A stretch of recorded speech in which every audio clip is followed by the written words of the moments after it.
Hello मेरे प्यारे बच्चों, कैसे हाल आप सभी के। बहुत बढ़िया। तो देखिए हम भी मस्त, तो तुम भी जबरदस्त। ठीक है, एग्जाम आ रहा है, सितंबर गुजरने वाला है, अक्टूबर नवंबर दिसंबर में आप पढ़ते नहीं हो ठंड की वजह से। जनवरी आपकी जड़ हो जाती है, इसलिए आप बिल्कुल प्लीज अभी से पढ़ना शुरू कर दीजिए। ठीक है ना प्यारे बच्चों। तो देखिएगा, आज पार्ट नंबर विज्ञान की, यानी विज्ञान का दूसरा चैप्टर चलेगा। पहला हमने कंप्लीट कर लिया है, तो विज्ञान का दूसरा चैप्टर है आपके अम्ल क्षारवे लवण। ठीक है ना प्यारे बच्चों, आज इसके बारे में बात करते हैं और इसी के बारे में आपको सिखाया जाएगा कि क्या होता है ये अम्ल, क्षार और लवण। चले मेरे प्यारे बच्चों, तो बात करते हैं आज अम्ल की। ठीक है ना। तो प्यारे बच्चों, पहले ऐड हम डालते हैं अम्ल। पहले इसकी एक सामान्य जानकारी है। जो अम्ल अम्ल वे पदार्थ होते हैं, मतलब ऐसे पदार्थ जो स्वाद में खट्टे हों। अगर हम चखें, खट्टा, जो खट्टा लगे उसको बोलेंगे हम अम्ल। ठीक है ना। और एक हमारी वो, मतलब एक प्रकार का पेपर आता है जिसे हम लिटमस पेपर बोलते हैं। मतलब एक प्रकार का एक प्राकृतिक पेपर होता है जिसे हम लिटमस पेपर बोलते हैं। ये हमारी प्रयोगशाला में मिलता है नहीं हमारे पास, तो बता देते। तो बिल्कुल एक पेपर होता है, अगर उससे हम अम्ल में डुबो दें, अगर नीला पेपर लेंगे और अम्ल में डुबो दें तो वो लाल कर देता है। तो दो परिभाषाएं आपके याद हुई। जो स्वाद में खट्टे होते हैं और नीले लिटमस को लाल कर देता है, उसे हम बोलते हैं बेटे अम्ल। ठीक है ना। चलिए देखते हैं। तो इसकी पदार्थ की परिभाषा याद होगी ना, यानी वे पदार्थ जो स्वाद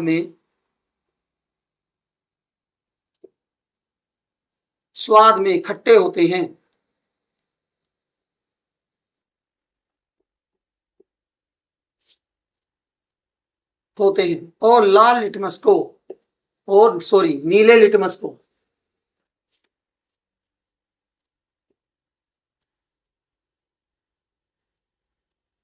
और नीले लिटमस को क्या कर देते हैं बेटे, लाल कर देते हैं।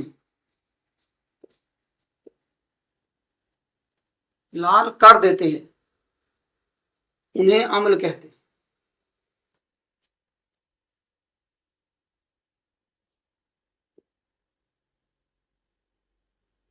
ठीक है ना प्यारे बच्चों। जो स्वाद में खट्टे होते हैं और नीले लिटमस को लाल कर देते हैं, उन्हें क्या कहते हैं बेटे, अम्ल कहते हैं।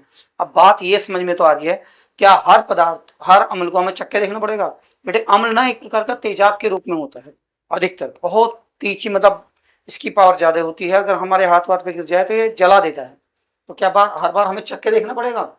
ये किसी पदार्थ को, हम लिटमस को पेपर को, अगर हमें देखो तुम्हारे पास नहीं मेरे पास नहीं, अगर हमें लिटमस पेपर नहीं मिला तो अम्ल कैसे पहचाने? ठीक है ना प्यारे बच्चों। तो इसकी बात करते हैं कि अम्ल को कैसे पहचाना जाता है। इसीलिए आर्हीनियंस नामक एक वैज्ञानिक हुए, उन्होंने अपना एक सिद्धांत दिया और उसी के सिद्धांत पर उन्होंने एक परिभाषा की कि अगर अम्ल को पानी में घोलोगे तो हमें H+ आयन मिलेंगे। अभी आयन क्या होते हैं इस बात को समझेंगे, तो उसको हम अम्ल बोलेंगे। बेटे आयन देखो, अगर हम KCl को अलग अलग कर दें तो देखो बेटे, यहाँ पर K बनेगा और यहाँ पर Cl, तो ये प्लस का बनता है और ये माइनस का, यानी पहला वाला प्लस का होता है, दूसरा वाला माइनस का होता है। तो इसी को ऊपर बेटे किसी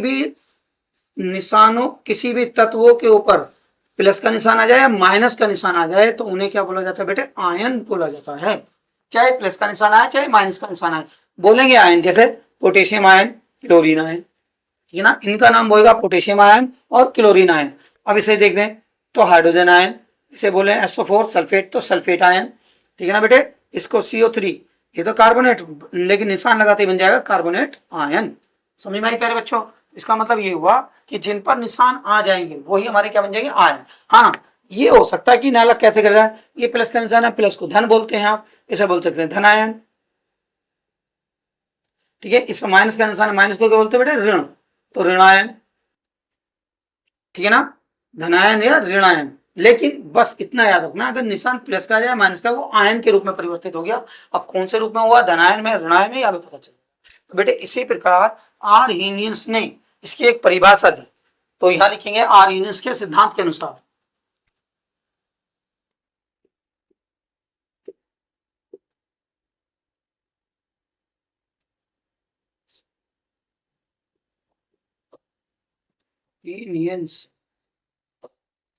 आर्हीनियंस के सिद्धांत अनुसार।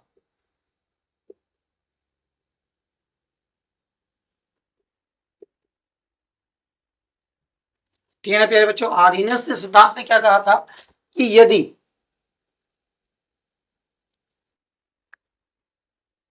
नहीं लिखो बेटे, वे पदार्थ जो जल में घुलने पर, जो जल में घोलने पर, वे पदार्थ जो जल में घोलने पर हाइड्रोजन आयन, क्या लिखेंगे बेटे, हिंदी में लिख दो सभी, हाइड्रोजन आयन। अब हाइड्रोजन तो मतलब H हो गया और इसे प्लस का आयन देते हैं,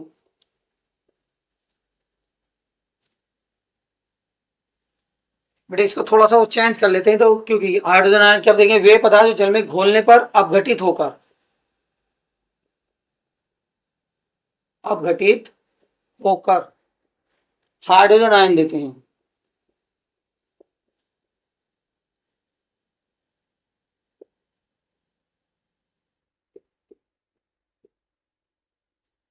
हाइड्रोजन आयन मतलब H प्लस लिखेंगे बेटे, अभी हम आयन देते हैं, अम्ल कहलाते हैं।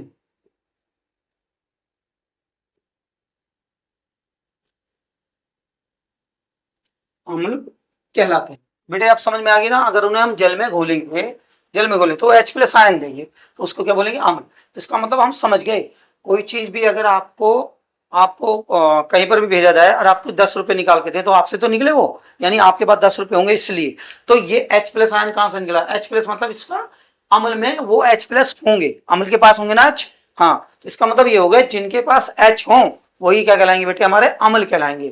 ठीक है ना बेटे, तो जैसे उदाहरण लिख सकते हैं, अब हम इन्हें पहचान सकते हैं, जैसे HCl, देखो इनके पास H है, इसका मतलब ये हाइड्रोक्लोरिक अम्ल बना। दूसरा लिख सकते हैं HNO3, बेटे ये नाइट्रिक अम्ल बना। तीसरा लिख सकते हैं हम इसमें H2SO4, यानी ये सल्फ्यूरिक अम्ल बना। चौथा लिख सकते हैं हम CH3COOH, ये देखो ये रहा H, ठीक है ना, तो ये एसिटिक अम्ल बना। क्या नाम बोला बेटे, एसिटिक अम्ल, इसे सिरका भी बोलते हैं।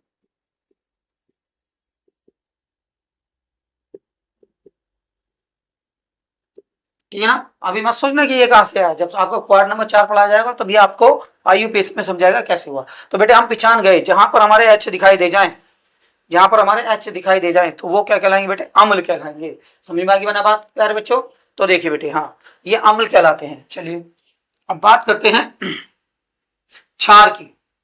किसकी बात करते हैं बेटे, क्षार की। पहले इसके स्क्रीनशॉट लो, हो गया ना, तो बेटे बिल्कुल सेम यही पदार्थ होते हैं बेटे जो क्षार होंगे।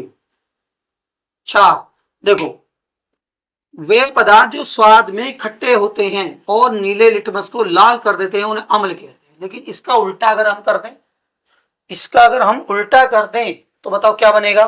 देखो, वे पदार्थ जो स्वाद में कड़वे होते हैं, क्या बताया बेटे, वे पदार्थ जो स्वाद में कड़वे होते हैं। और बेटे नीले की जगह हम क्या उल्टा कर रहे हैं ना, तो यहां पर लाल करेंगे और यहां पर नीला करेंगे। तो देखो बेटे याद हो गया वो आपको, मतलब मैंने इसलिए नहीं लिखी कि हमने परिभाषा में, पहली वाली परिभाषा में उल्टा कर देना, कड़वे का खट्टे का कड़वा कर देंगे, नीले को लाल कर देंगे, लाल को नीला कर देंगे, तो क्षार याद हो गया। यानी वे पदार्थ जो स्वाद में कड़वे होते हैं और नीले लिटमस को क्या, लाल लिटमस को क्या कर देते हैं, नीले कर देते हैं। तो इसलिए मैंने इसको दोबारा आपसे परिभाषा नहीं लिखी ताकि आप यहीं से समझ जाएं। तो उन्हें नीले कर देते हैं, उन्हें क्या कहते हैं बेटे, हम क्या कहते हैं, क्षार कहते हैं। ठीक है ना, यही बात बिल्कुल आर्यन ने समझाई।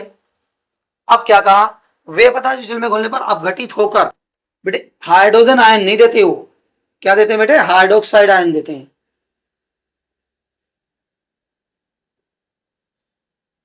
हाइड्रोक्साइड मतलब OH माइनस, हाइड्रोक्साइड आयन देते हैं, क्या कहलाते हैं बेटे, वो क्षार कहलाते हैं। तो मतलब यही वाली बात होगी बेटे, बिल्कुल सेम ना, परिभाषा पुरानी है वही वाली, हमने कुछ नहीं करना है, इसलिए मैंने दोबारा नहीं लिखी आपको, ताकि आपको भी लगे हम कि उसमें ही बदलाव कर दें। यानी वे पदार्थ जो स्वाद में कड़वे होते हैं और लाल को क्या कर देंगे बेटे, नीला कर देंगे, क्या कहलाएंगे, क्षार कहलाएंगे। ठीक है ना, और आर्यन ने क्या कहा, तो हाइड्रोजन आयन दे रहे थे, उसकी जगह कह देंगे हाइड्रोक्साइड आयन, यानी OH आयन देंगे। यानी वे पदार्थ जो जल में घुलने पर अपघटित होकर क्या देते हैं बेटे, हाइड्रोक्साइड आयन देते हैं, क्या कहलाते हैं आपके, क्षार कहलाते हैं। तो एक तो अम्ल हो गया, एक अम्ल हो गया, क्षार हो गया। अब चलते हैं लवण की तरफ, ठीक है ना, उसके बाद ही बात करेंगे इसकी। ठीक है बेटे, चलो इसको बंद कर देते हैं। ये हो बेटे, जिसमें मैंने बताया OH आते हैं, ठीक है ना, उनको बोलते हैं हम क्षार। तो कैसे देखो, जैसे NaOH, OH आ गया तो हमारा क्या होगा, क्षार हो गया। दूसरा KOH आ गया, पोटेशियम हाइड्रोक्साइड हो गया। मतलब कुछ में भी आ जाए, जिसमें भी आ जाएगा आपका Al2OH, AlOH का होल थ्राइज हो गया, ये क्या कहलाएंगे बेटे, आपके क्षार कहलाएंगे, जिसमें हमारे OH होते हैं। ठीक है ना बेटे, इस प्रकार। तो हमारे चलते हैं अम्ल और क्षार हो गया, तो अब चलते हैं हम लवण की तरफ। हमने मतलब करना है लवण, ये तो समझ में आ गया ना बेटे। चलिए आप देखते हैं बेटे लवण। लवण क्या होते हैं, जब हम अम्ल और क्षार को आपस में मिला दें, जब अम्ल और क्षार को हम आपस में मिला देते हैं तो वो एक नया पदार्थ बनाते हैं, उसको क्या बोलते हैं बेटे हम, उसको ही बोलते हैं लवण। यानी जब अम्ल और क्षार को मिला एक नया पदार्थ बनाए उसे बोलेंगे लवण। लेकिन इसमें एक चीज और बनती है जो हमेशा बनती है, क्या कहलाती है वो, जल। अम्ल और क्षार को मिलाएंगे तो क्या कहलाएंगे, वो जल और बनेगा। यानी जल के अतिरिक्त जो पदार्थ बनता है, अम्ल और क्षार को मिलाओ उसमें जल बनेगा, जल के अतिरिक्त जो पदार्थ बनता है उसे क्या बोलते हैं, हम लवण बोलते हैं। तो परिभाषा तैयार होगी हमारी, लिखेंगे बेटे, यानी वे पदार्थ, सॉरी, जब अम्ल और क्षार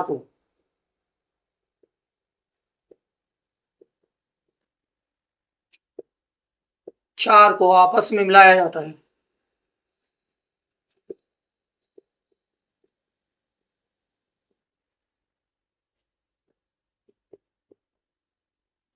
क्षार को आपस में मिलाया जाता है, तो जल के अतिरिक्त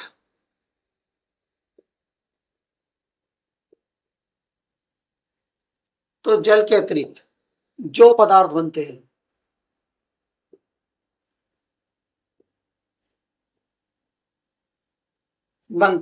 उन्हें बेटे,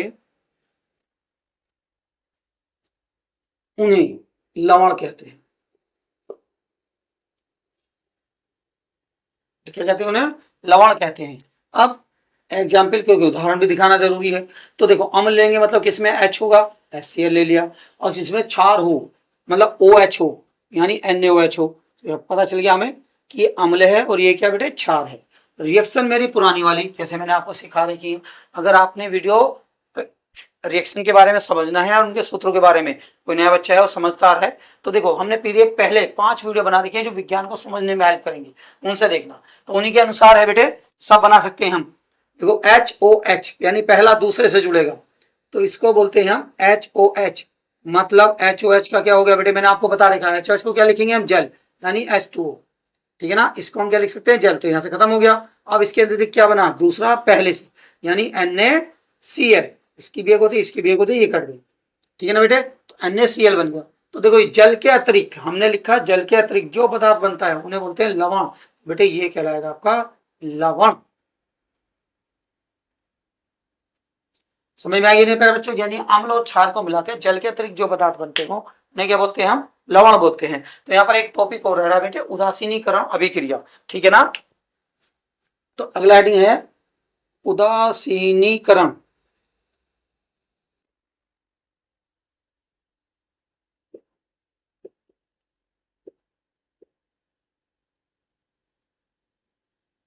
उदासीनीकरण अभिक्रिया, बेटे जो ये परिभाषा है इसी को हम उदासीनीकरण अभिक्रिया, यानी जब अम्ल और जल को आपस में मिला देते हैं, अम्ल और क्षार को, सॉरी, जब अम्ल और क्षार को आपस में मिला देंगे तो वो लवण बनाते हैं, तो वही क्रिया आपकी क्या कहलाती है बेटे, उदासीनीकरण कहलाती है, उदासीनीकरण अभिक्रिया कहलाती है। तो देखते हैं,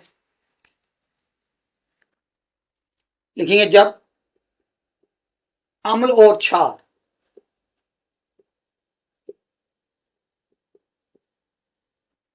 आपस में मिलकर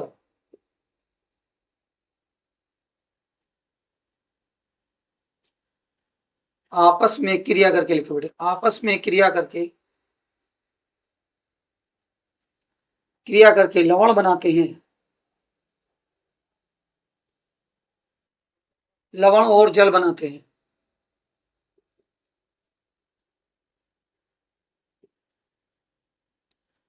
हैं, तो उस क्रिया को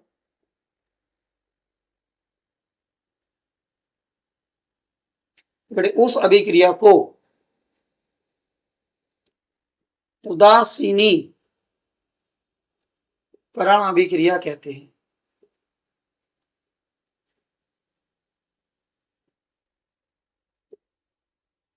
ठीक है ना बेटे। उदासीनीकरण क्रिया कहते हैं, यानी जब अम्ल और आपस में क्रिया करेंगे क्या बनाएंगे, लवण और जल बनाएंगे, और इसी को बोलेंगे हम अभिक्रिया को उदासीनीकरण अभिक्रिया।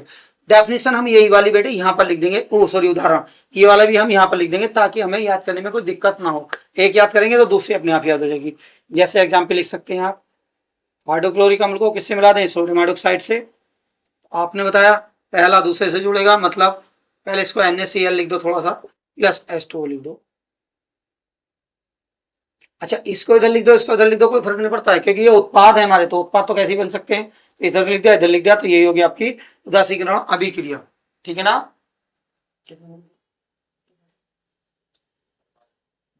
चलिए तो फिर मिलते हैं आपको नेक्स्ट वीडियो में इससे आगे वाले बन। ठीक है, तब तक के लिए आप पढ़ते रहें।